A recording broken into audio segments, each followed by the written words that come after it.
So I want to welcome Chris Hooper to Start a Grind.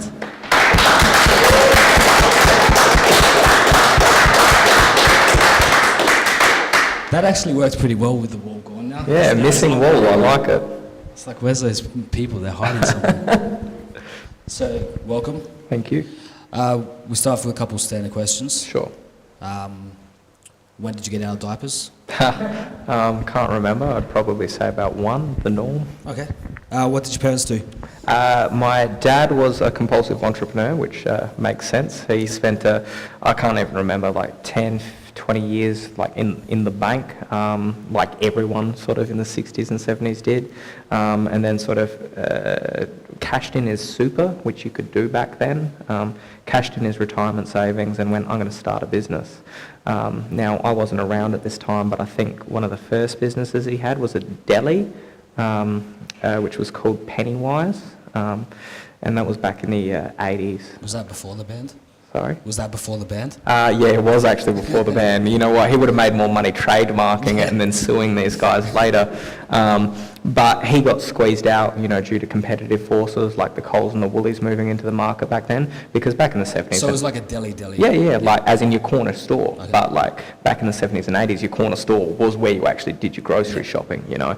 And then these... Lollies. Yeah, those, you know, your big chain sort of supermarkets started rolling in, and he just saw what was happening in the market and just went, you know, I think I've had enough here. And then I think he went back to a day job for a while, and then ended up setting up a company that imports and distributes like rehabilitation equipment. So like wheelchairs and crutches and, you know, stuff like that. Were you around then? Yeah, I was. So I didn't have a bike. Like a go-kart? Yeah, I didn't have a bike growing up. I actually had a wheelchair. 4 wheels are better than 2? Yeah, so like I actually have really good memories of, you know, popping wheelies, you know, with my brother, you know, in the backyard, and we'd have competitions about who could sort of, stay up on 2 wheels the longest and stuff, which was good because when it came to doing wheelchair basketball in high school, like, was that a sport at your high school? Yeah, it was a sport that we actually did at high school, and that was like, this was the first time all of my other friends from high school had been in a wheelchair. I'm just like, I got this, guys, you're screwed, you know. So yeah, that was good fun. And he grew that business just from himself and one of his mates. You know, I remember the business started in, you know, the spare room at my parents' house, and then gradually built out until Mum sort of kicked him out of home, you know, saying, yeah, there's too much. You've taken over too much now. There's too much stock here, because I remember it spilling into the hallways and stuff, and it's like, nah, there's too much stock here, you got to move out. So we got a small shop on Goody Road, took on some staff, and then that grew into a huge warehouse in Edwardstown. Took on some more staff, and yeah, it grew, and then he sold out of the business sort of in his mid-50s and called it a day. Retired early? Yeah. That's good. Yeah. What about your mum? Mum stayed at home the entire time, which was really good. That's why she kicked him out? Yeah, pretty much, because she was sick of him being home all the time, right? I think that's why my wife kicked me out of the home office. But Mum actually was at home pretty much most of the time, and actually managed like all the family's money. Yeah. And I just say, sort of reflecting back on it, in terms of the environment that I grew up in, it was like money was commonplace discussion, you know, at dinner, because Mum was talking about stock investments and, you know, what the market was doing that day, and Dad was talking about how the business was going. Yeah. You know, I know a lot of families, like that sort of stuff nobody talks about. No one talks about, you know, whereas, yeah, it was just... Like, what did you do at school today? Yeah, How was work? Yeah. What about that stock?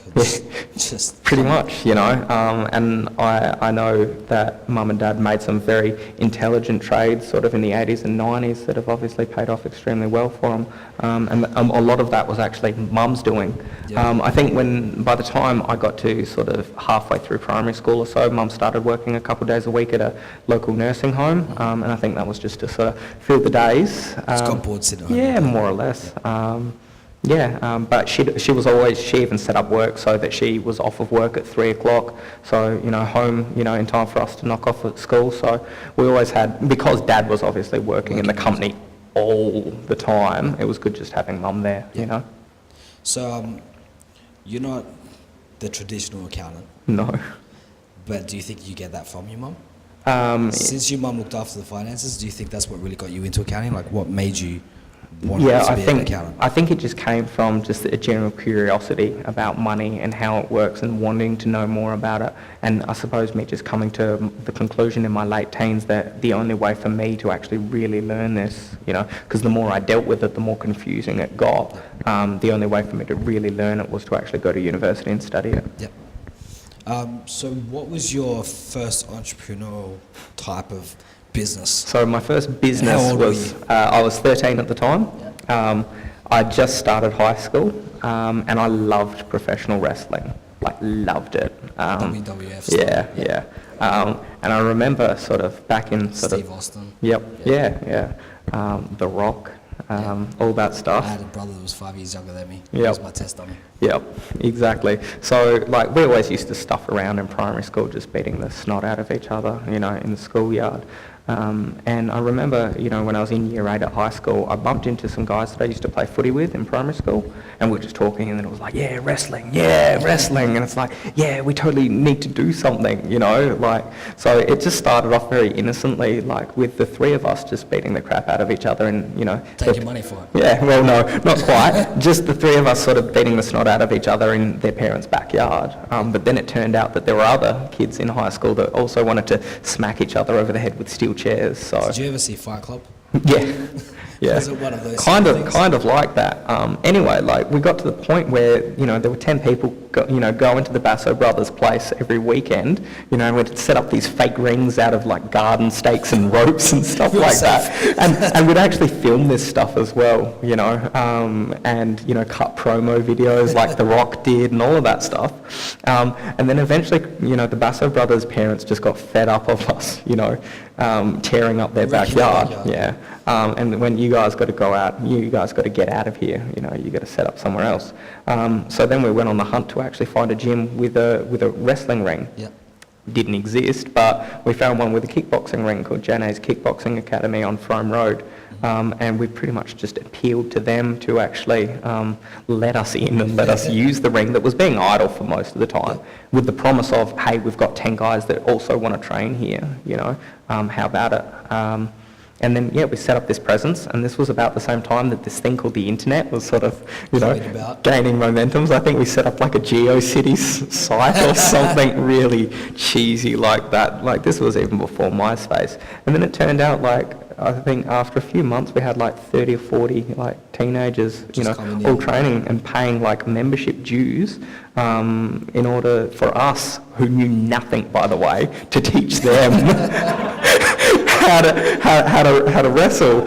And I remember the sort of very first, the kickboxing guys, like they had a kickboxing exhibition match at the gym, and they let us do the opening exhibition match. So we had like three rounds, before the actual real fighting took place. So that was my very first show, and that was sort of the very first business. Now the funny thing was, I sort of grew out of the whole wrestling thing about 15 or 16, but the Basso brothers still stuck to it. And that business is still running today as Riot City Wrestling. So they changed the name, restructured it because they found out that they couldn't make actual money, real money. Is that the ones that do like the amateur shows now? Yeah. So they still run shows every single month. And they restructured it, because it turned out like running a wrestling promotion in Adelaide, little as it is, as a private enterprise, just creates too many issues. So they restructured it as just a not-for-profit, like football club type model, and it's been extremely successful ever since. So those guys have been doing that. Yeah, the same guys. There's been a lot. Yeah, that's been happening over the last So they've been at it for sort of 13 years ever since. It's good business. It's very cool. So what was your next one after that? Well, the thing was, as I distanced myself out of the wrestling profession, the reason I did that was because I was more interested in the actual training side of things. So the owner of J&A's actually taught me how to lift weights when I was 13. Showed me the ropes. I'm like, yeah, this is really cool. I want to be like Arnie, because I was some weedy 13-year-old kid.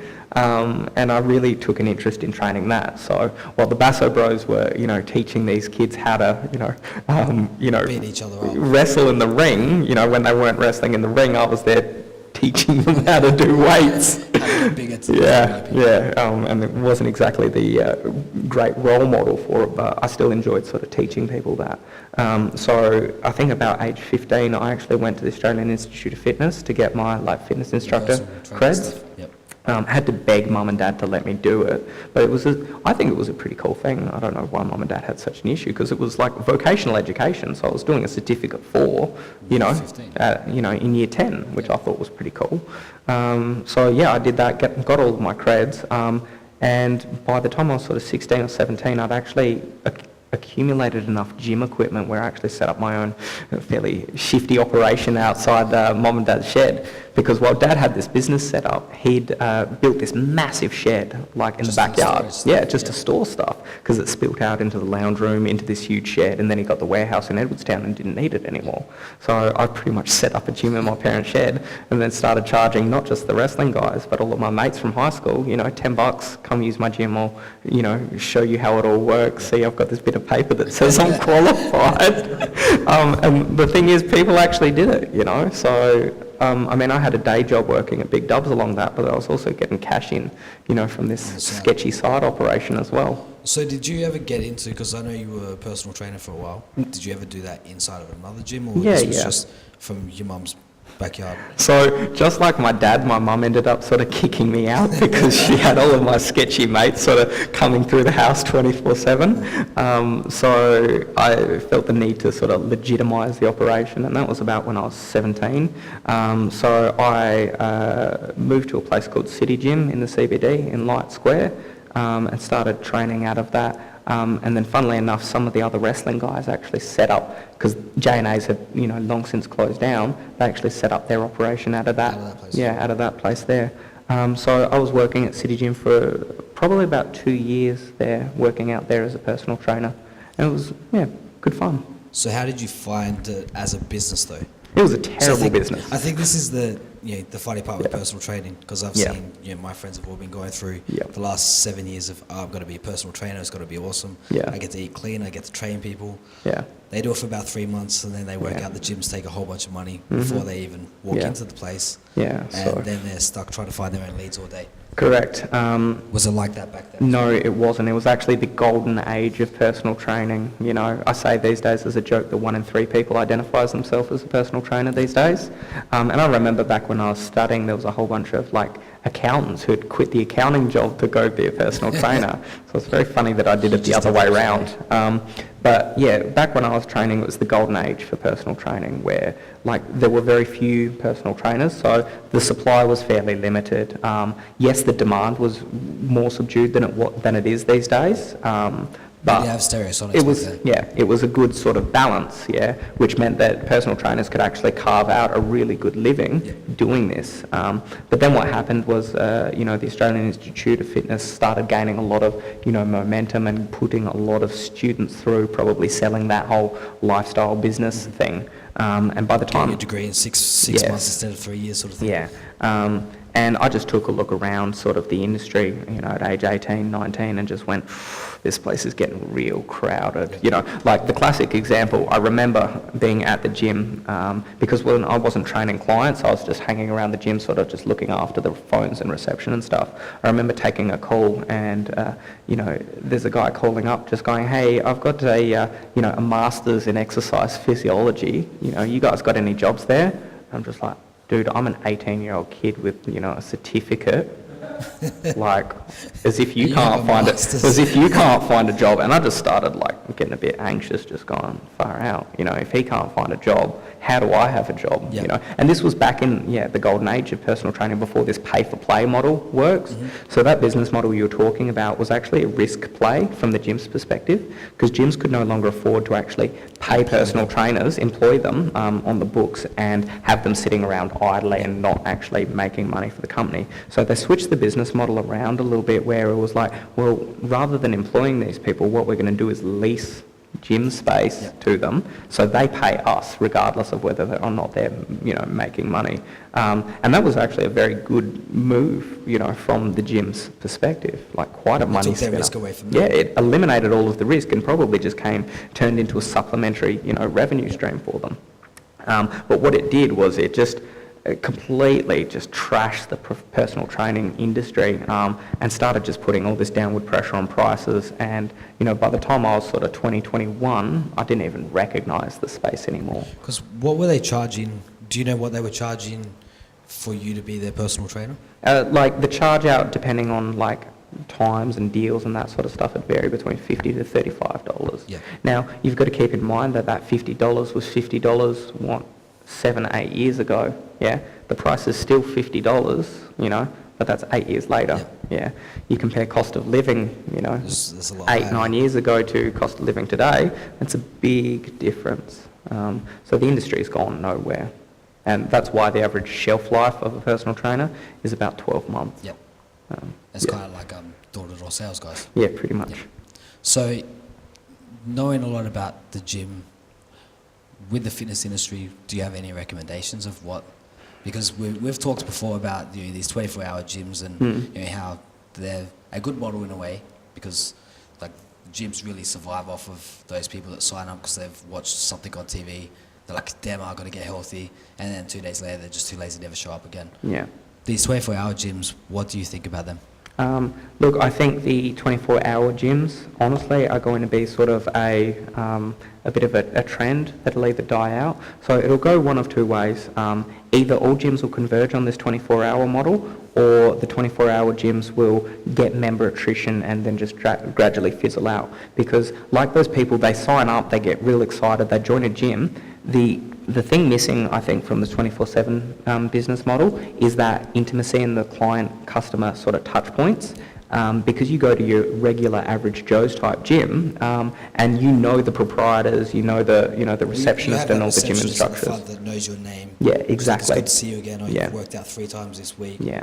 And now it's just just a swipe card, That's someone on the camera looking at you. Yeah, exactly. So stick your friend in. Yeah. So like that's I suppose one thing that's happening. But from the gym perspective, one key metrics I'm looking at so far as the gyms I've had a look at is profit or EBIT per square metre of floor space. Because rent's expensive, it's a fixed cost, there's not much you can do about it. I've seen some extremely profitable gyms, like CrossFit is a great example of that. CrossFit and powerlifting gyms that operate out of a space about this size, they don't have treadmills that cost $15,000 a piece. They're well niched, which means they have no trouble finding customers. They're very small, they're very efficient, and all of the equipment is way cheaper than your sort of Fitness First or your Good Lives. Yeah, so from a profit per square metre perspective, those gyms are actually outperforming the bigger ones because they've got less overheads to actually carry. So you reckon that these gyms sort of need to get more niche-y for them to be able to survive? I am expecting a sort of a push through in terms of these niche small gyms popping up that can service specific sort of pockets of user demographics. Curves was another classic example of that, where, very small space, set circuit, EFM is another good example of that. All have got really good niches, all really small space and very specific equipment, most of which don't involve, 20 rows of, $20,000 treadmills. Yeah, definitely. So, being for fitness, what's your fitness workout like now? It has to be efficient, essentially, because I do work extremely long hours in the practice. I've essentially hacked my fitness regime these days.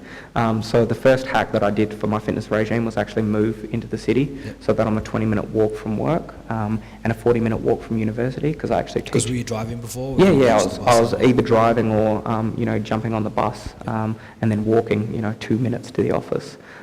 2 minutes to the bus stop, 2 minutes to the office type thing.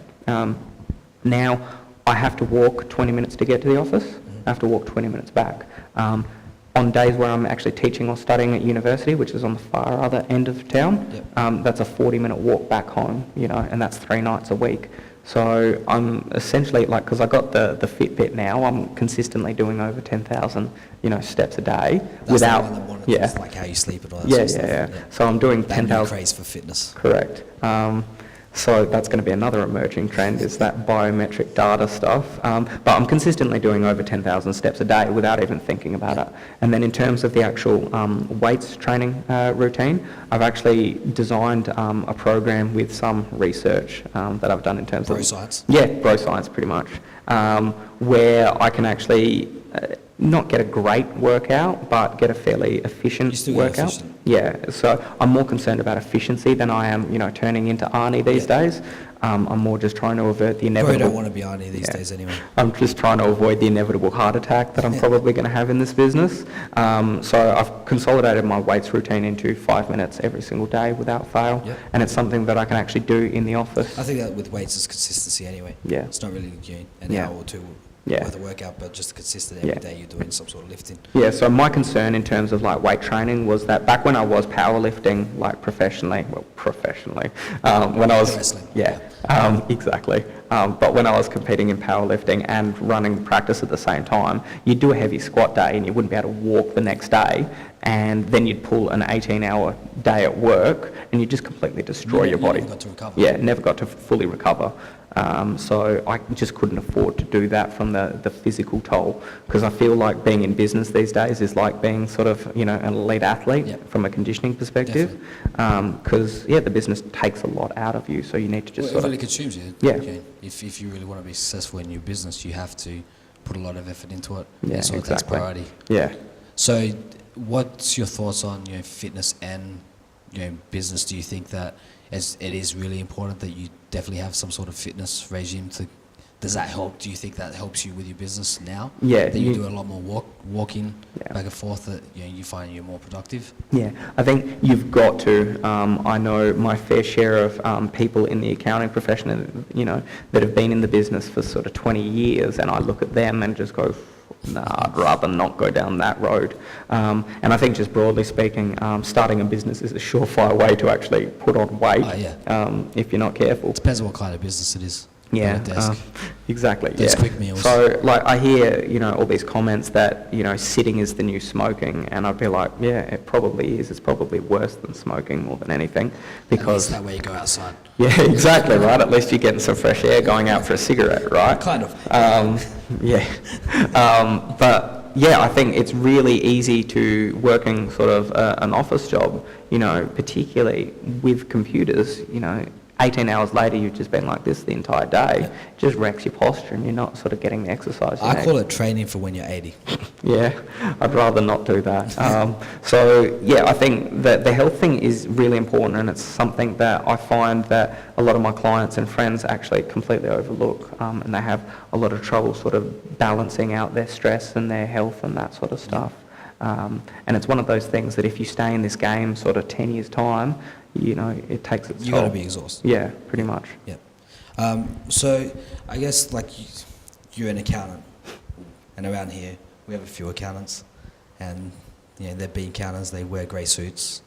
But what I think's interesting with your business that you're in now is that you're really disrupting the accounting industry. Do you want to tell us a bit about what you're doing and what got you really into this way of accounting, instead of just being like the norm with the rest of them that count beans in their grey suits? Yeah, sure. So rewind probably 6 or 7 years. I had a look around the fitness industry and just went, I can't actually survive in this industry. I'm never going to be able to buy a house or do any of the things that I want to do working in the fitness industry. So I pretty much just, rage quit that and, signed up for uni. Because the one thing that still interested me about the fitness business was actually the money side of things, in terms of how does this all work. Like, I was dabbling in bookkeeping and stuff like that. I'm like, it wasn't exciting, but it was really interesting, and I really sucked at it. Yeah, and I think that was the important thing. I really you found something that you were weak at. Yeah, I was really weak at. Yeah, and I think because I think my parents raised me as sort of this natural hustler, so I was good at sort of sales and communications and marketing and all that sort of stuff. But like the book side of things was just my biggest weakness, hands down. So I ended up like just making this decision just to enroll in university and figure this stuff out. I didn't know what the long run was, but it was step one, learn the numbers side of things, because I figured if I wanted to do anything, in business, be it run my own or, join up with a big company, the numbers side of things was going to be everywhere, and I couldn't avoid it. So I went to uni without much of a plan, but I got a good mentor who was actually a girl who trained at my gym. She was a chartered accountant. She gave me a card and said, look me up, when you've started uni. And I went, yeah, cool. Took her up on the offer. And I'd just meet up with her for coffee every now and then at her office. But I got into sort of uni, went through the whole motions of being a student, which meant a lot of drinking, a lot of partying. It was great. But then talking to Carly, who was my mentor at the time, she said, look, you need to start working in this business before you graduate. And I was still in first year at the time. And what she did was she actually invited me to her firm's graduate recruitment night. And she said, look, come to this, this night at my office. You're a first year uni student. You're not going to get a job, but I just want you to come and watch. Did you see that as challenge accepted? Well, yeah, a little bit. And I tried. Trust me. I still tried. But I did what she said and sort of just went, watched, observed, and sort of took some mental notes. And the people at this grad night were all sort of the top, 2% of their classes that year. They were really smart, really articulate, and I was, just this 19-year-old bogan kid who thought he knew everything already, and I just went, shit, I've got to lift my game, And I suppose rather than waiting to compete with these guys on their level, I'm going to, weasel my way in through the back door somehow as a first-year student. So then my mission sort of became abundantly clear, was to get a job in the accounting business, to learn the business no matter what. So I just did a whole bunch of dickhead things, like rocking up to, I think it was KPMG, and just rocking up to reception and just go, I need to talk to your HR manager. And getting a response from the receptionist just going, oh, well, she's in meetings all morning. And I'm like, oh, that's okay, I'll just sit here. I'll sit here and wait, And I like telling that story because I try and use it to explain to, accounting students at the moment, the lengths that they need to go, because everyone goes, Chris, you just got lucky with that first job. And it's like, not really. I really did some pretty sketchy things to, hustle my way in. That's the thing, you need to stand out. Yeah. And you're saying, you've got the top 2% that you've seen your first year. Yeah. It's only 2%. How many people are enrolled in accounting each year? Yeah, exactly. So where are the rest of them? Yeah, they go back working, for Woolies and for Coles and that sort of thing, until they finally do get accepted. That hustle in you from the start to be able to get to where you want to go. You really drive your own destination. Yeah. So I ended up actually landing the first job. I was at a party at my brother's house, and I made some joke about accounting, and my oldest brother said, I'll trust the accountant in the room to make a joke about that. And then this girl chimed up in the back and she's like, he's not the only accountant here. And then I'm just like, hi, how are you? We need to talk. So I pretty much just cornered her for the entire night and just bled her of all of the information she knew, everything about her firm, got the card, and she's like, look, she was only a junior as well. She was like a first or second year. But she's like, look, here's my card. Shoot me an email with your resume and I'll see what, what she can do. The best she could do was just forward it on to her boss. So Monday, fired off my resume. She forwarded it to the boss and I actually got the phone call, And then it was just up to me to sort of hustle my way through the interview. So what was on your resume at that time? WWF? Yeah. Well, no, those kind of things I managed to omit from my resume, but Dad had a really good work ethic and made sure we were all working from age 12, no matter sort of where or what it was. So, in those sort of years between, age 12 and 19. You've proved that you're a soldier, you can just work. Yeah, I had my paper round. I was running logistics for Dad's company in terms, I called it storeman or logistics, support officer or something. It pretty much just meant unloading shipping containers from my dad's warehouse, but, you got to be creative when you're a teenager. I also had a job actually working the store, the warehouse, at Big W. Yeah.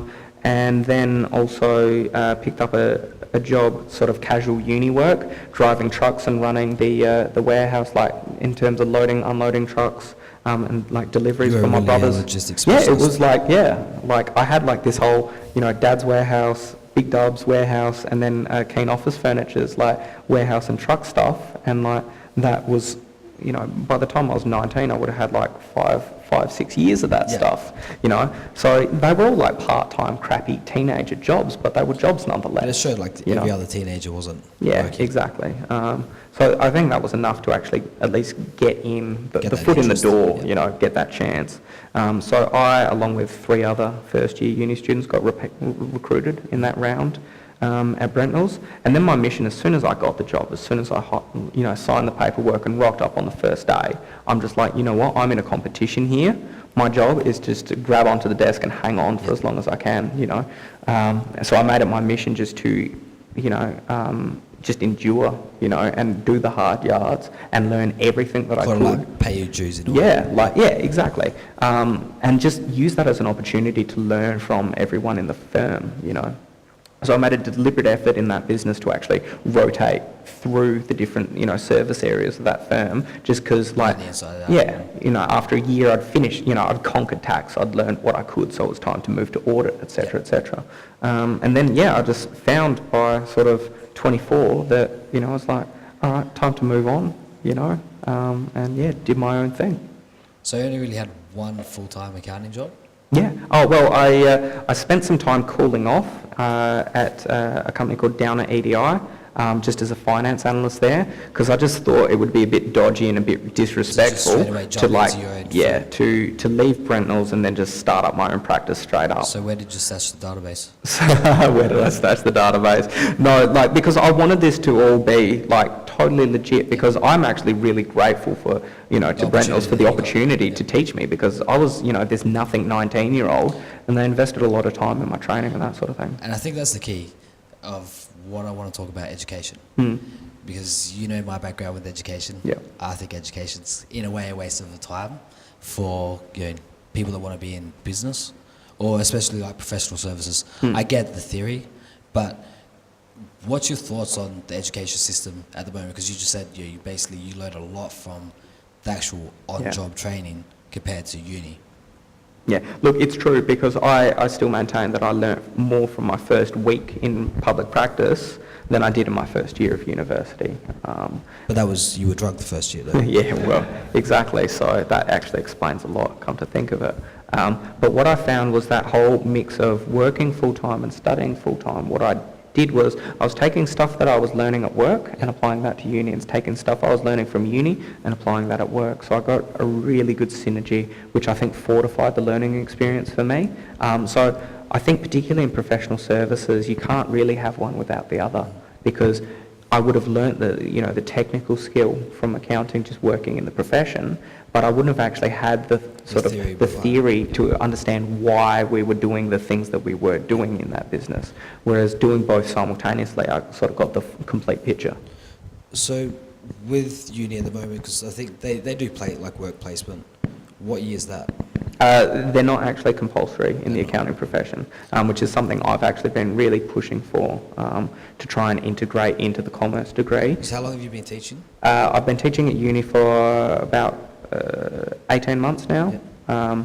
So before that, I suppose we were championing the firm's intern program, because I personally had the benefit of that sort of practical and theoretical experience simultaneously.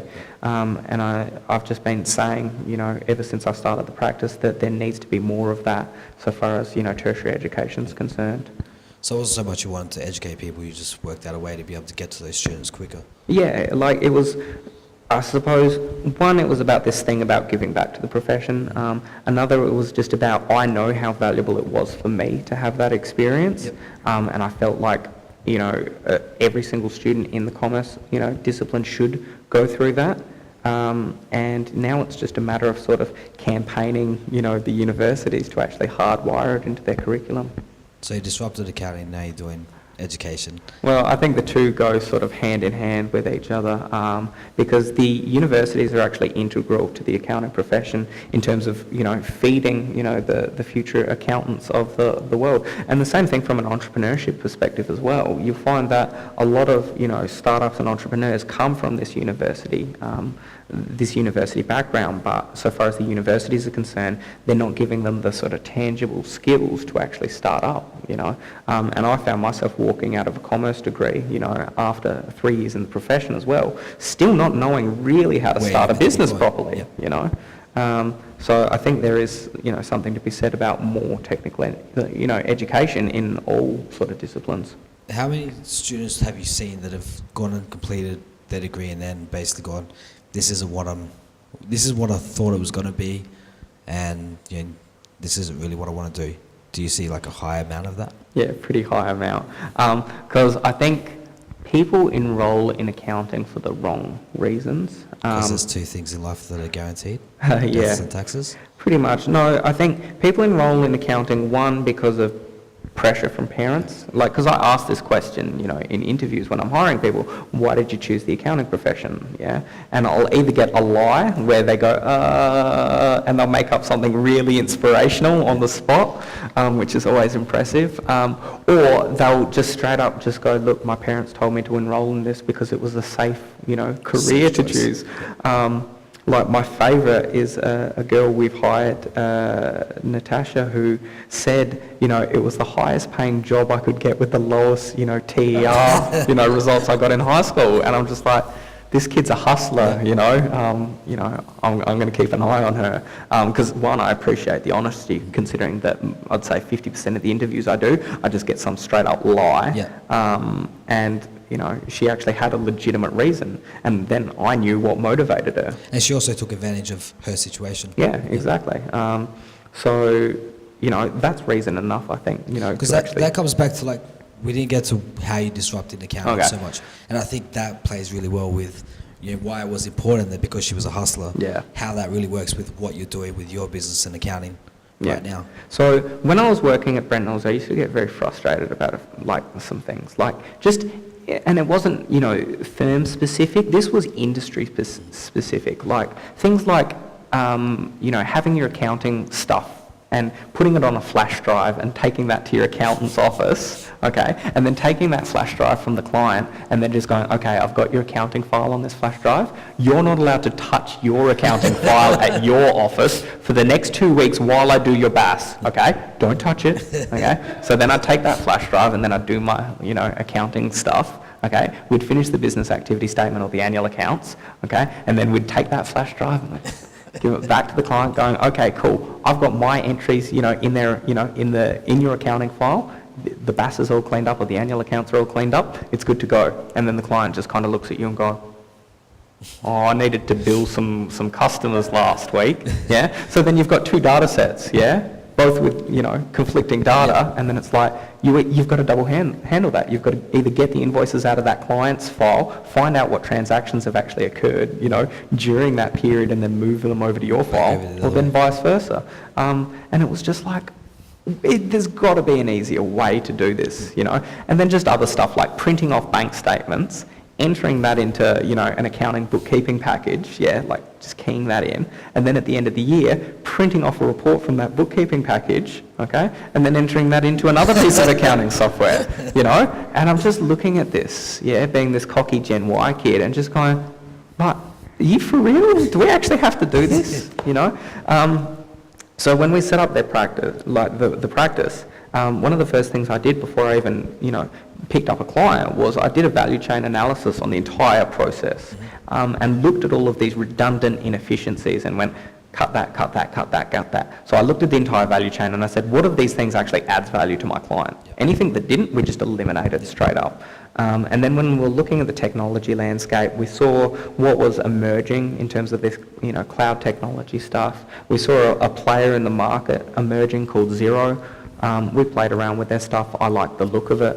It was still very, you know... It looked pretty. Yeah, it looked pretty, but it was still, like, it didn't have payroll back then.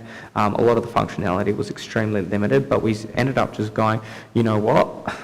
Let's just go with it. Yeah. I've seen MYOB. Yeah. I'd rather look at Xero or even without payroll.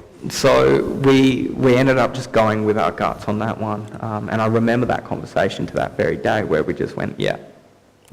All right, cool, because like we had to make a decision, because we couldn't be all things to all people. We had to pick a platform and run with that just from a training efficiencies perspective. So we backed the underdog and it ended up paying off for us big time, So how does your business work now then? So the business... Are you still doing 6-minute blocks? No, not even. And I suppose that's another thing we disrupted in the industry. Thanks for reminding me. You're welcome.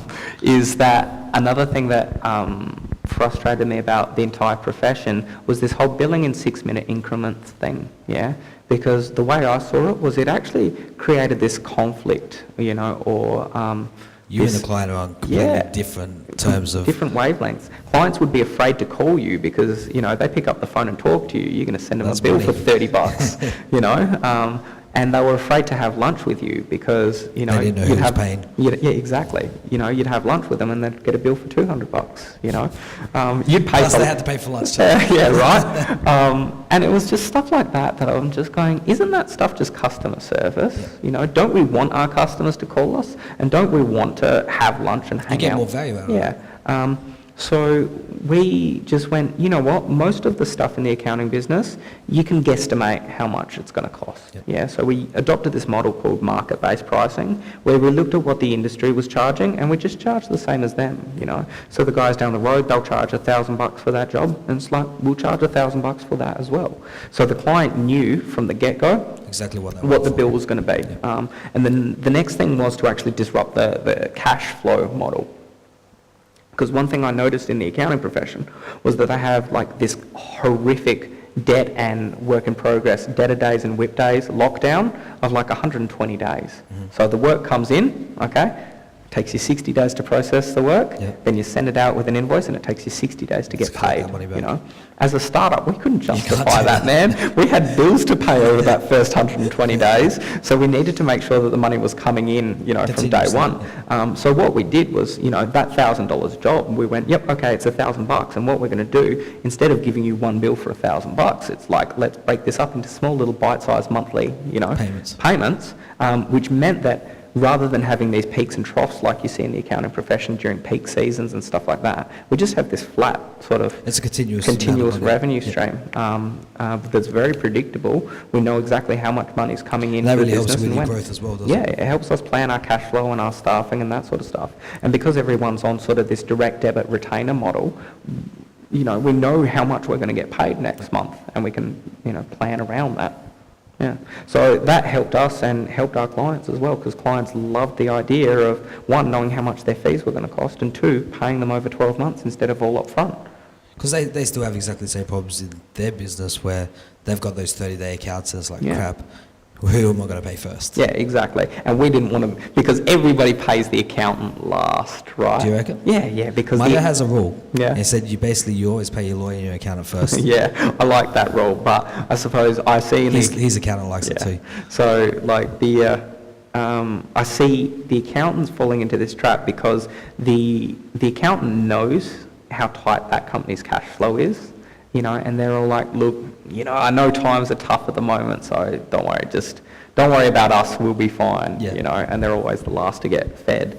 And I'm just like, dude, we're a startup, I was 24 when I started the practice, had like next to no money, and it was like, and we need to get paid. You can't be so friendly. We needed cash coming in from, day zero. And I think that's a smart move though, that you looked at what your customers are doing, how they operate, and just went, look, where people are in debt, you either press them too much and they just completely disappear, or you work with them, and eventually you'll get your money back, and you just work with them. Yeah, well, this was one of those things where we didn't even have to have that conversation, because it was like signing up to your accountant was like signing up for a gym, it just comes out monthly, you don't even have to think about it. So you have some really hot girls working for you? How did you know? I've seen your office. Yeah. So, like, all we did before we even started up the business was we just asked our customers, like, what do you like about your accountant? What don't you like about your accountant? What do you wish your accountant would do that they're not doing at the moment? Yeah. So it was like really basic market, research. That really like that startup methodology, which is go and validate it with a customer first. Yeah. Where you get other businesses sort of like, oh, if you build it, they will come. Yeah. So I think that was smart. Well, that's essentially what we did, and this was before I even knew what Lean Startup was, which is a bit before funny. it became a hype word. Yeah, right. But all I did was, ask people that would potentially be my customers, and I go, what's your current accountant doing? What do you wish they would do, etc., etc. And then finally close with the question, if we did this, everything that you've just said here, would you come onto our service? And they went, well, if you can do that, we'll come onto your service. And the thing was, we did that, and they came onto our service, and I just went, that was easy. So we got this huge sort of spike in clients, on day zero, of people who said, look, if you can pull this off, and you can actually get your tax agent license and all that stuff, we'll come over. So we had that small contingent of customers who were like, who were willing to back us before we even started up. Yeah. That's perfect. Yeah. So where's accounting today? Accounting today is probably the same place it was 2 years ago. But finally, like this tech disruption stuff, it's taking more of a hold. People are starting to take it seriously and see it as a legitimate, I suppose, threat to the industry. I was at the GBU benchmarking report at Macquarie Bank. They flagged tech disruption as, in big banner going, you guys need to address this. Were those other accountants awake at the time? Yeah. Well, I mean, that was the thing. Like, I think they said adoption in terms of like full adoption in cloud technology is still only about 5% of the entire industry. So when you're talking about 10,000 firms, that's this handful of 500 firms nationwide that are actually doing this technology stuff right, and they're the market leaders at the moment. So that's what the accounting profession's going through at the moment, and that's one of those things where we've been there and done that. We did that 2 years ago. So I suppose we're just waiting for the rest of the industry to catch up. But we're obviously just thinking about the next steps. So you're ready to put that on film about your next accountability of what you need to do by June next year? Yeah, well, I'm more than happy to do that. What are you doing now? So, look, I looked into my crystal ball, and the people around Startup Adelaide know that I've been agonising over what happens after all accounting firms are cloud-based and all accounting firms are doing what we're doing, from a pricing perspective and that sort of stuff. Because we're not the only firm in Australia doing this. There are firms all over the country that are doing it. And there's nothing really unique or proprietary about it, except we were just one of the first ones doing it, And so I've been agonising over this for a long time now, asking, the people in Startup Adelaide, what would you do? Asking them for advice and that sort of stuff. And then after, going to GBU, talking with our marketing consultants, talking to the staff, this is something that I've actually done a lot of thinking about. And I don't know about you, but I process a lot of this stuff sort of in my sleep. Yeah. And I just woke up. That minimal sleep that you get. Yeah, exactly. I love that where you're, you work all day and then you go home and all you do is dream about work. Oh, I used to go to sleep like the Matrix. And you have code in your head. I've got Excel spreadsheets in my head. You got formulas just going. Yeah. But I actually love those dreams because every time I'll wake up and then I'll have some sort of profound insight, So my brain processes the stuff that I don't have. Subliminal. I don't have bandwidth to process this stuff during the day because there's distractions everywhere. My brain processes the stuff that actually matters. And I remember just waking up really early one morning and just going, yep, bam, this is what we need to do. This is the direction. I went straight into work and started drawing on the wall like a crazy person. And I just said to everyone at work, this is the direction we're going down. And to clear that up, your wall was like this paint. Yeah. So it's this whiteboard paint. So it wasn't that you actually... No, not actually drawing on the wall. We've got one wall in our office which is sort of 10 metres long, 3-4 metres high, that's just covered in whiteboard paint. And that's where I get all of my crazy out of here and sort of onto the wall. So, essentially we've figured out what happens after the tech disruption, or at least what I hope to hell is actually going to happen after the tech disruption. And I think while the rest of the profession are very busy migrating to the cloud and then also outsourcing, outsourcing their back office processing and that sort of stuff, I think the profession is liable to actually forget that this is still a human business. This is still a trust-based business, and you can't outsource or offshore, your customer relationships. Because that's what you tried. You had a little project where you thought, okay, she doesn't need to be an accountant, let's see what she can do? So one theory that I had, and because like all of these 500 sort of accounting firms across, Australia, we all just bounce ideas off of each other. So it's like the tech space. It's still you have 500 and they all share ideas. Yeah, so it's not a competition. No, it's like they have to be the best. And that's the thing. Within these sort of, 500 or so sort of very techy accounting firms, we actually catch up, we'll talk on Skype and stuff like that, and we'll change ideas, who's using what software and what's working and that sort of stuff. And one idea was sort of coined as a what if, and that was what if you could actually separate your sales and business development function from outside of the partners? What if you could get someone else bringing in business into the firm? So I went, okay, I'm brave enough to actually try that, and we tried that, and it didn't work, And the learning from that was like, okay, so you need to be an accountant. So what you don't want is salespeople selling accounting services. What you need is accountants with sales skills. So that was a very sort of key insight for us, and that's one that sort of shifted the direction of where we're going as a practice now. Because you streamlined a lot of the other part of your business, well, with data entry, you didn't have accountants or you had interns or...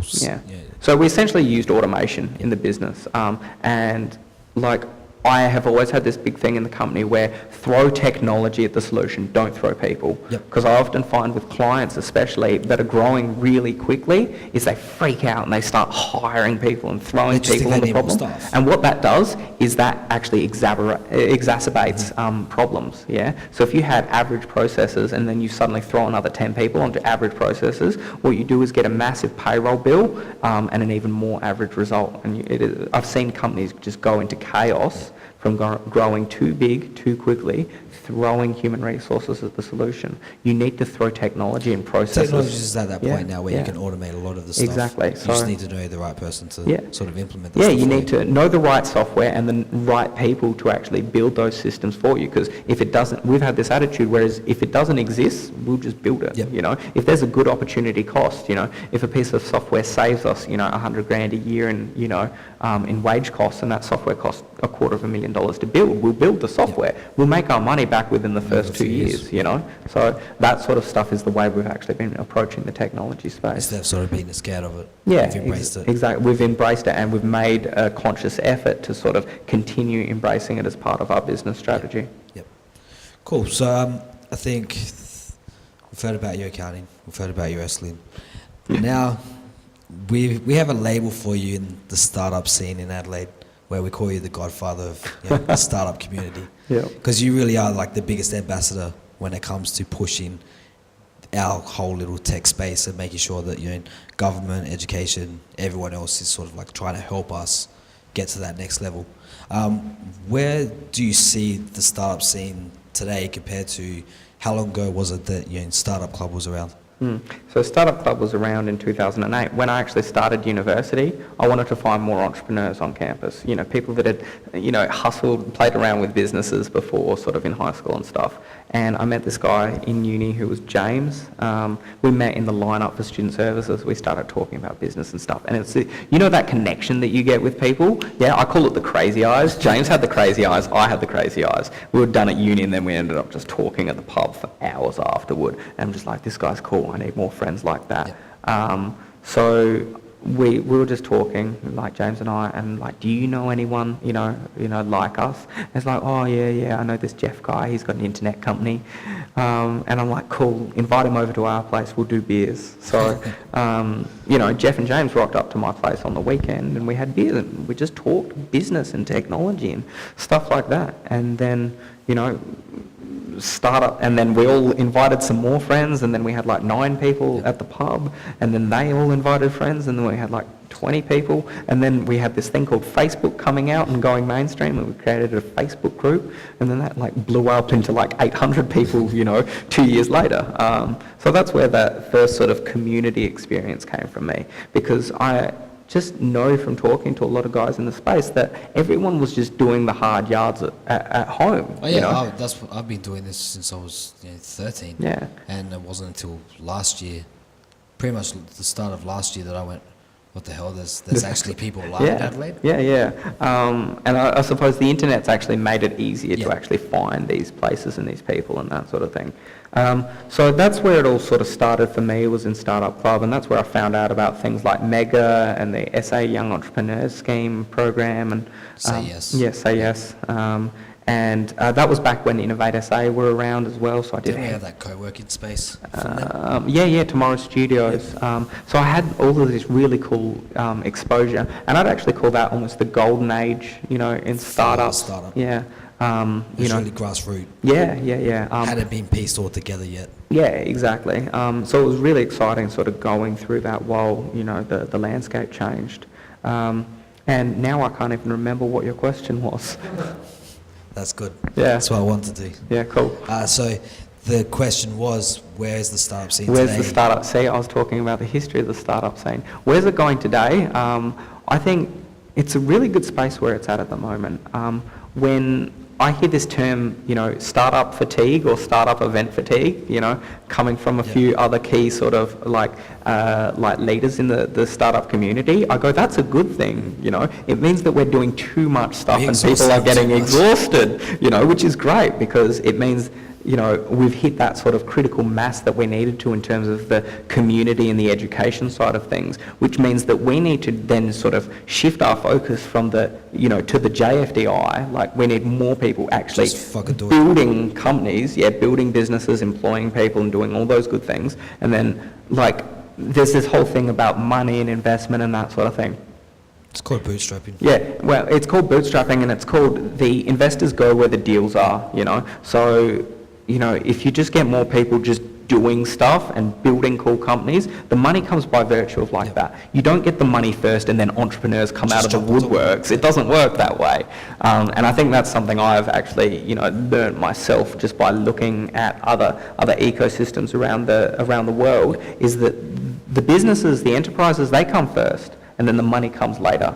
And then the money helps lift everyone up. You sort of get that first round of people that are the sacrifice. Yeah, exactly. They are the sacrificial lamb, so to speak, because they're the ones who had to bootstrap everything, So what Adelaide needs going forward is a few, cornerstone sort of tech companies that start in Adelaide, stay in Adelaide, and really kick some goals.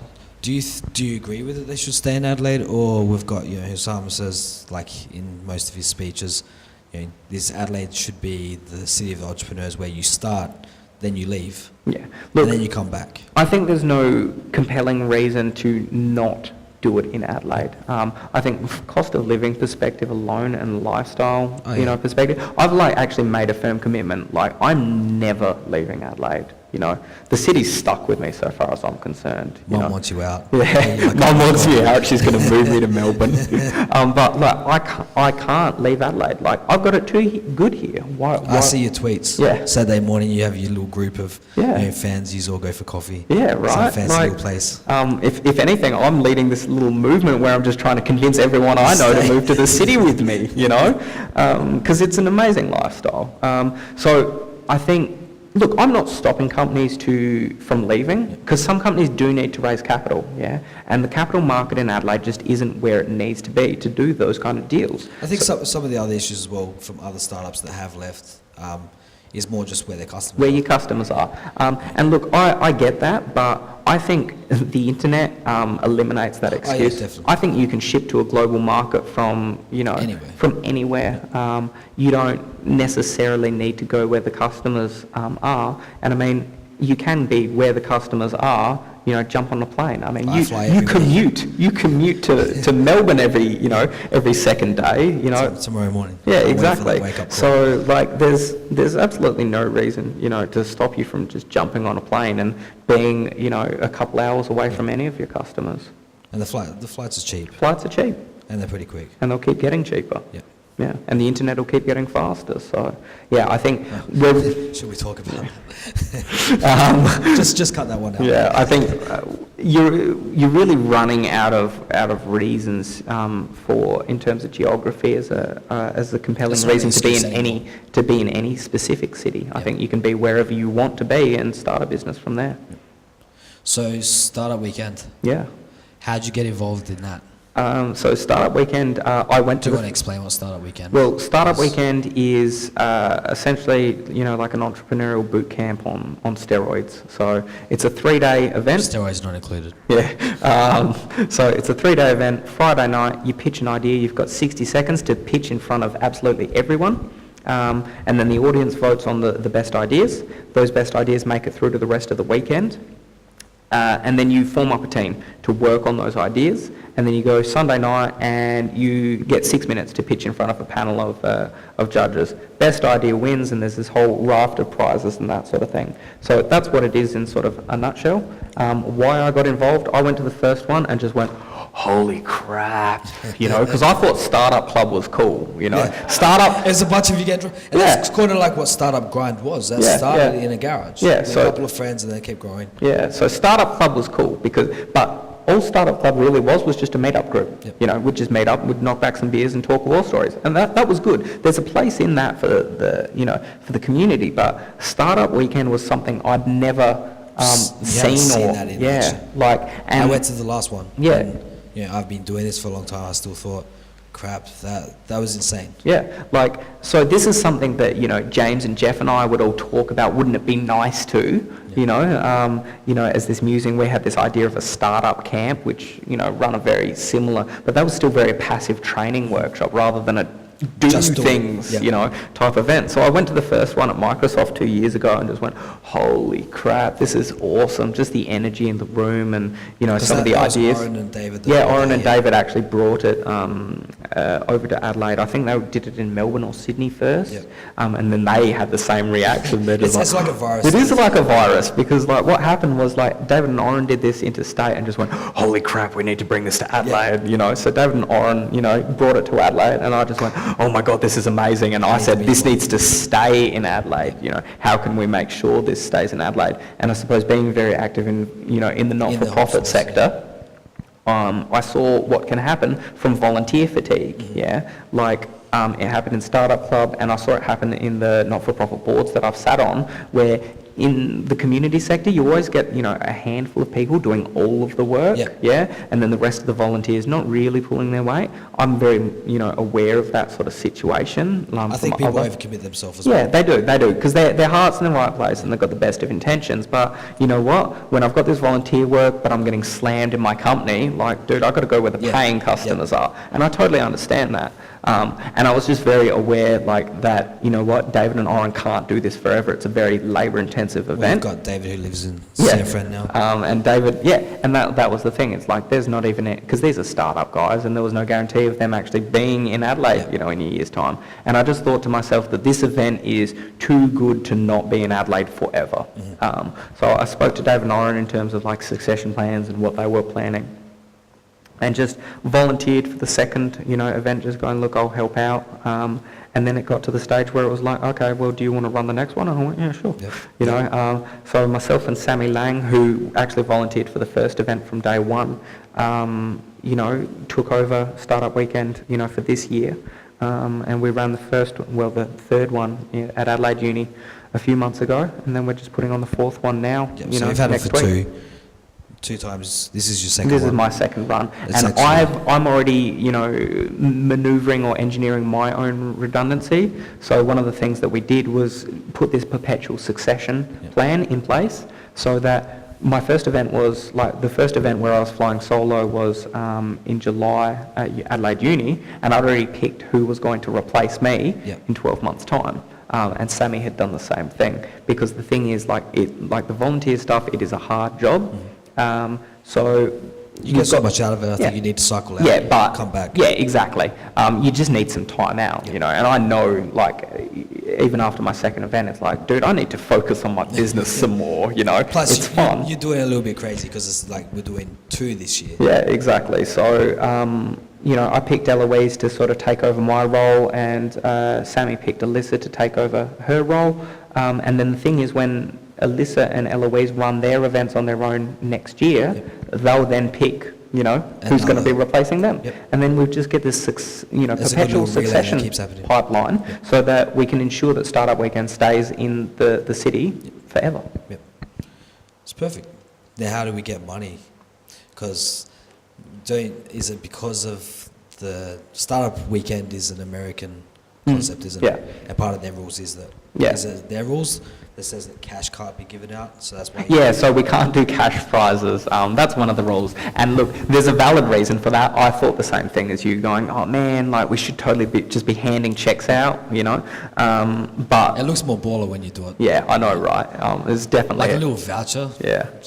We need novelty. Cash, we need novelty checks and money cannons, definitely. I mean, that's trademark pending, isn't it? Yeah, definitely. I need to, because I keep using it in my vernacular. But the whole reason for not giving out money is because these startup weekend ideas are like pre-anything ideas. They're like pre-team ideas. And the last thing you want to be giving a group of people who've only known each other for 3 days is 10 grand to fight over, you know? Are you sure? Yeah. You know me. I'd like to do that. Yeah, just as a social experiment. Yeah. Look, I suppose from the... That's what we see in the Facebook groups at the moment, is a whole bunch leading up to startup weekend. It's always like, if non-disclosure agreements and, like what I do with the people that come on my team, who has ownership. So, I get that. Yeah, and the whole point is what these guys were trying to avoid was any of that stuff, the whole non-disclosure agreements and who gets the share of what. And it's like, your idea is worth nothing at this stage. You have to go to startup weekend, build out that idea, and then maybe after the weekend it may be worth something. But before then, your NDAs and your shareholder agreements are completely useless, And I suppose by removing money from the equation, that just, it just makes it a bit easier. Fact, Because how many of the startup weekend projects have actually continued? Like none of them. Like maybe 5% of all the teams actually go on and continue to... Isn't Museo still going? Yeah, Museo's still going. The Encyclopedia Magic guys are still going. That was before my time. That was the first one at Microsoft. Like Jackie went ahead with her book that she pitched at the first one. Oh, she did well with that. Yeah, so there's a handful that have continued on. But I think what's more important than the actual ideas that go through Startup Weekend are the relationships that are formed, because it's this pressure cooker environment, So you throw 100, hungry entrepreneurs into this, sweaty university pressure cooker. It's really not that sweaty. Yeah, no, I'm just trying to, play it up. Actually, I'm probably downselling it now. Anyway.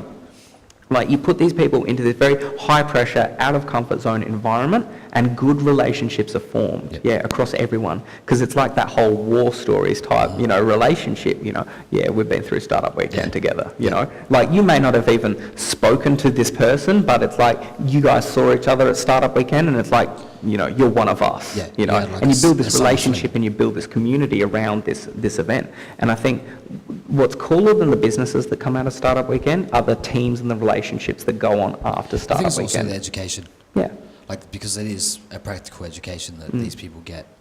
And there's people that are just business owners or have an interest in what startup life's like. And they really get all of that in a weekend. Yeah. And they get to know whether that's what they want to continue to try and pursue. And that's something I actually say when I'm talking about the event, that Startup Weekend is actually a really good way, a really quick way to find out that you've got the wrong business idea, rather than sort of spending 6 months, at home, meticulously scheming things. You just trial by fire over 3 days, and if you can't, you've got 100 people. Those are 100 potential customers. Well, that's what we did with our one. Yeah. We went around to the other teams and surveyed them. Yeah.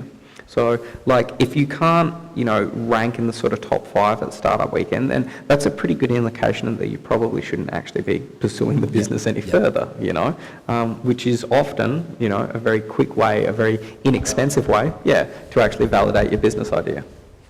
So, Startup Weekend's this weekend, by the way. Get your tickets. Yeah. Come along if you nice plug. You're welcome. Cheers, I'll tweet that after as well. Yeah. So I noticed you're married. I am. I was married once. Here we go. Startup life. Startup life. Yeah, I think it killed my marriage. Yep. I was too involved in work. Yeah, How long have you been married for? I've been married for 3 and a bit years now. How's it going? Good. Yeah. No axe in your back yet? Sorry? No axe in your back No yet? axe in my back yet. So what do you think has made your last 3.5 years really work out? Because I know how crazy your business hours are. Yeah. I know that there's still those nights where I see you at the pub. Yep. We just walk past and run into each other, and then just go and stay out till 1 o'clock in the morning drinking. Pretty much. Put that Startup life. client work. Yeah, startup life. You've got to wine and dine the clients, right? Yeah. Look, I would say that I've got a fairly effective marriage in the sense that it's a partnership. And before I started the business, I communicated to my wife why I needed to do what I was about to do. And I think that all comes from that inherent provider gene that I think I picked up from my father. Because who worked all the time. Yeah, who worked all of the time, but Dad was never home. Yep. But I didn't mind. Because you what? Understood what he had to do. I understood what he was doing and why he was doing that, and it also meant that Mum was at home all the time, And I see a lot of families these days where both parents are just working, 10 hours a day each. And I just said, because Katie had, aspirations for, starting a family and that sort of stuff. She was a paralegal. I was, sort of a junior or graduate accountant. And I looked at both of our career prospects, did some numbers and just went, look. It was a competition. Well, not really. It was more you can't actually have a family and not go back to work. Yeah. If you want to pay off that mortgage for the type of house that you want and raise a family, it's one or the other. Yeah. So that was smart. Sorry? You made her actually make the decision for you. Well, kind of. I hadn't even come to that conclusion yet. Because I was like racking my brain, like, what do I do? How do you actually, get all of those things that you want, have your cake and eat it too, so to speak. And I just came to the conclusion that the only way that I was actually going to make enough money for my wife to not have to work to keep food on the table and stuff was that I needed to actually roll the dice and start a business. Just take that risk. Yeah, because... And you were young anyway. Yeah, like the maximum earning potential of an accountant in a day job is like maybe 200 grand a year working in the corporate sector in Sydney, which are brutal hours anyway. That's just travelling. Yeah, and you've got to, like, I was sort of only 22, 23 at the time. I would have had to have waited 10 years to actually even get a look in at that kind of job. So I'm just going, like, how do I actually do this? And the thing is, like, by this time I'd spent 4 years in public practice, doing tax returns for multi-millionaires, Do you know what the one thing they all have in common is? They run their own business. They all own their own businesses.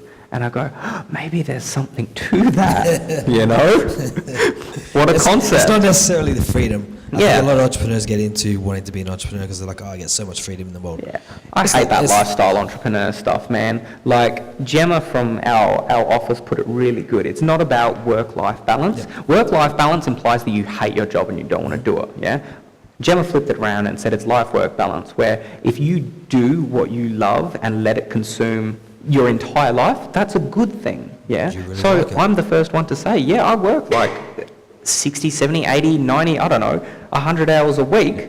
Like, I'm working pretty much constantly. While I'm awake, I'm working. But it's not work. Yeah, but it's not work because, I don't know if you've gathered, but I actually love doing what I'm doing, So that works for me. And in terms of coming back to my wife, Katie, I just said, look, we need to do this. And essentially, like, I need your support to do this because I was probably starting up a business of this size, probably 10 years earlier than I should have. And somebody needed to bankroll, bankroll my rent bill, while I was blowing all of my cash on setting up the business. That was your private investor. Yeah, exactly. Like, my wife pretty much bankrolled, my living expenses for the first, 2 years of us starting up, so I didn't have to draw a salary from the practice, which meant that money stayed in the business, and they had little money babies, and we could finance growth in the practice because it meant I could hire people because I wasn't paying myself a wage. It meant that I could hire people in the business to do the work that I didn't really want to do. That I didn't really want to do, which meant I had more time to actually work on growing the practice.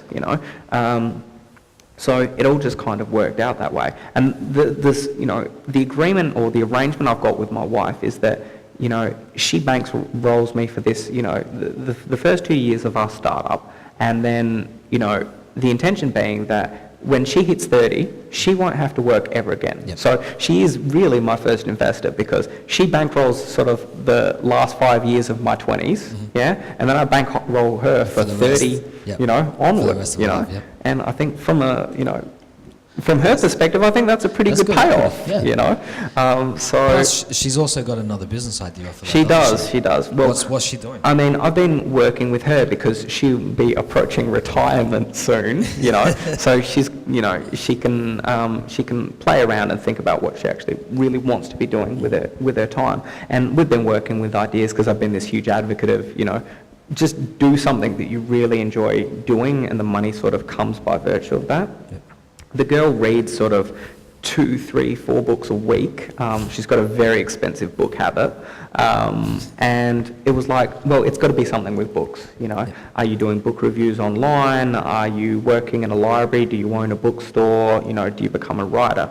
And she's been playing with all of those different ideas. I think she's been more actively pursuing, you know, the writing side of things. Mm-hmm. So she's been doing a lot of study in that, you know, in anticipation of her retirement. You know, she's been doing classes at Weir and at TAFE on creative writing and professional writing and that sort of stuff. And the funniest thing is that she's, you know, pitched this book idea, which is almost autobiographical. I don't know. It's not even a word. Anyway. We just make up words. Yeah, exactly, we do. But she pitched the book title to me, yeah, and it was called Startup Wives. And I'm just going, that is absolutely Do you have gold. a Foxtel subscription? Sorry? No, but I know the show because it's what it's called, the Startup Wife or something. No, there's a bunch of them. There's like the Real Housewives of Jersey, and then Startup Wives, The Good Wife. Yeah. You got a bunch of those types of shows. Katie has, you know, come along with me to all of these, you know, startup events. Yeah, she socialises in the space, and she socialises with my clients as well. Yeah, so you know, when I'm at a really good relationship with, you know, with my clients, like we'll get together, like the whole family, you know, both families will hang out and that sort of stuff. And that's when you know you're sort of, you know, at that really good stage, when it's not just you and the client anymore, it's both of your families, you know, hanging out at each other's houses. It's actually building that relationship. Yeah, like that, you know, that you've transcended this sort of customer, you know, vendor type relationship, like to actually being just really good mates with your clients. And the thing is, Katie had this impeccable way of building really good relationships with all of my clients, you know, spouses. And she said that she found that she had more in common, you know, with their wives, obviously, than she did with you know, actual clients. Yeah, than with the clients. So what would often happen is that, you know, we'd go off and we'd start talking business in one corner, you know, and my client's wife and Katie would sort of go off into another corner, and they'd just talk, well, they'd pretty much complain about us, yeah, you know, he's never home, and, you know, he always come home drunk from those startup parties and stuff like that. Sorry, Katie. Yeah, right. And, you know, he's been broke for the last 3 years and he hasn't made any money yet, and just all of this stuff. And what she did, she ended up creating this little informal, like, support group, you know, comprised of all of my clients' wives and girlfriends and that sort of stuff. So it was the startup club. Yeah, it was the startup club for the entrepreneurs' spouses. And I think the interesting thing was that she started telling me about some of their stories and some of the sacrifices that these, you know, partners had to make to actually help their, you know, their husband or wife actually get into business. And all of them were really amazing stories. So she's now looking at that as an angle for a book. And all I can see is the dollar signs, right? Because I'm thinking, you know what, you'd be able to get access to every single founder's, you know, significant other, you know, call the PR person and just be like, no, I don't want to talk to Mark Zuckerberg. I want to talk to his wife, you know. So you'll be able to get access, you know, to, you know, all of the spouses and significant others of all of these awesome, you know, founders. And I'm just like, all I'm thinking is, yes, sweet, you know, come over for a dinner party or something like that. So yeah, she's working on that as a book concept at the moment, starting very low key, just interviewing a couple of her friends here in Adelaide, just so she can figure out what kind of questions that she's going to ask. But yeah, so she's going to run that as a blog and then sort of escalate it up and see what happens. Awesome. Yeah. Cool. So I think I'm done with my questions. What we do now is, you know, if anyone in the audience has some questions. Deadly silence. We talked them out. Yeah, I know, right? I have a tendency to do that. Yeah, but that's okay. No questions? No? All right. Cool. We'll wrap it up. So thank you very much for coming on to Startup Guys. Thanks for having me. It's been awesome. Smooth, Michael. I thought that was like the machine to start clapping. Yeah, I thought that was I was like, there's a round of applause. We use the feedback. I thought Michael had downloaded an applause app. All right, so we'll give you a All right, cool.